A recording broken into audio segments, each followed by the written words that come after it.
বন্ধুরা, চীনের বর্তমান অবস্থা আঙুল দিয়ে দেখানোর ঘটনা সবার সামনে এসে গেছে।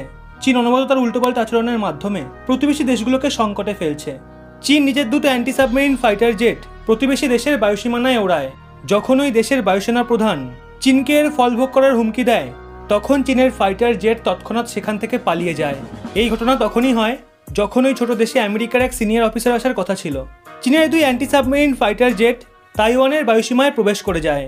তখন তাইওয়ানের বায়ুসেনা এবং সুরক্ষা মন্ত্রক চীনা বায়ুসেনার ফাইটার জেটকে বলে, ভালো চাইলে ফিরে যাও, না হলে এর ফল ভোগ করার জন্য তৈরি হও। যার পর চীনা দুটি ফাইটার জেট দ্রুত সেই অঞ্চল থেকে পালিয়ে চীনে ঢুকে যায়। চীন প্রায়শই তাইওয়ানের জল ও বায়ুসীমায় ঢোকার চেষ্টা করে। এই নিয়ে তাইওয়ান চীনের বিরুদ্ধে আন্তঃরাষ্ট্রীয় স্তরে কমপ্লেনও করেছে। গত সপ্তাহে চীন ও তাইওয়ান দুই দেশই নিজস্ব সমুদ্র সীমায় যুদ্ধাভ্যাস করে।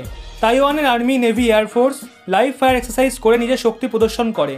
তাইওয়ানের রাষ্ট্রপতি সাই ইনবিন বলেন, আমরা চীনকে বোঝাতে চাই যে আমরা কমজোর নই।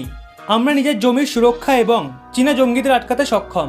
যদি চীন আবার কোনো অন্যায়মূলক কার্যকলাপ করে, তাহলে চীনকে একেবারে উপযুক্ত জবাব দেব।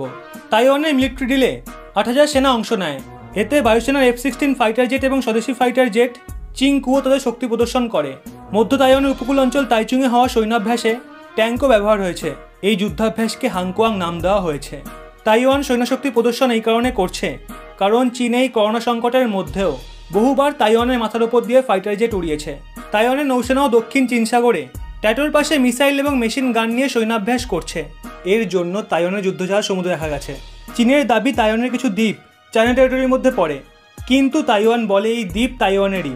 হাংকুয়াং তাইওয়ান সেনার বার্ষিক যুদ্ধাভ্যাস। এখানে তাইওয়ানের 3 সেনা নিজস্ব শক্তি এবং অত্যাধুনিক হাতিয়ারের প্রদর্শন করে। এবার একবার ভাবুন, তাইওয়ানের মতো ছোট দেশকে চীন যদি এত ভয় পায়, তাহলে ভারতকে কতটা ভয় পাচ্ছে। আর সেই কারণেই তো বর্ডারে হুঙ্কারের বদলে পাঞ্জাবি গান চালিয়ে ভারতীয় সেনাকে বিভ্রান্ত করছে। চীনের মনে যখন এতই ভয়, তাহলে কেন ভারতের জায়গা দখল করে বসে আছে? চীন হয়তো কল্পনাও করতে পারেনি যে ভারত এতটা বদলে গেছে। নিজেরা প্রথমে বিবাদ শুরু করে, আর তারপর ভারত যখন অ্যাকশন নেয়, তখন চীন ভাবে ভারতকে একটু হুমকি দিলেই সুরসুর করে পিছু হটবে। কিন্তু চীনের এই চিন্তাধারা যখন ভারতীয় সেনা জল ঢেলে দেয়, আর তারপরই উল্টোপাল্টা ক্রিয়াকলাপ করে ভারতীয় সেনাকে বিভ্রান্ত করার চেষ্টা করে। আর তাছাড়া লাদাখ পাহাড়ি অঞ্চল, আর শীতে ওখানে যে ঠান্ডা পড়ে তা সহ্য করার ক্ষমতা একমাত্র ভারতীয় সেনারই আছে। তাছাড়া উঁচু পাহাড়ি ওয়ারফেয়ারে ভারতীয় সেনা চীনের সেনার থেকে অনেক বেশি এক্সপিরিয়েন্সড ও পারদর্শী। আপনারাও যদি আমার সাথে একমত হন, তাহলে অবশ্যই ভিডিওটিতে একটি লাইক করে আপনার মতামত কমেন্ট বক্সে জানান, কারণ দেশের ব্যাপারে আমাদের প্রত্যেকের মতামতই ভীষণ জরুরি। ভারতীয় সেনাকে ভালোবেসে থাকলে অবশ্যই ভিডিওটি সবাইকে শেয়ার করুন। দেবনাথ সাহা, অর্ণব ঘোষ এবং মিতা বিশ্বাস সহ অনেকে এই পরিবারের এমন কিছু সদস্য যারা বেশ সুন্দর সুন্দর কমেন্ট করেন। চাইলে আপনিও করতে পারেন। বেছে বেছে সেরা কমেন্টগুলো তুলে ধরবো আপনাদের সামনে। এবং এরকমই ব্যাক টু ব্যাক আপডেট পেতে রহস্য বাংলা চ্যানেলটি সাবস্ক্রাইব করে পাশের বেল আইকনটি অল করে রাখুন।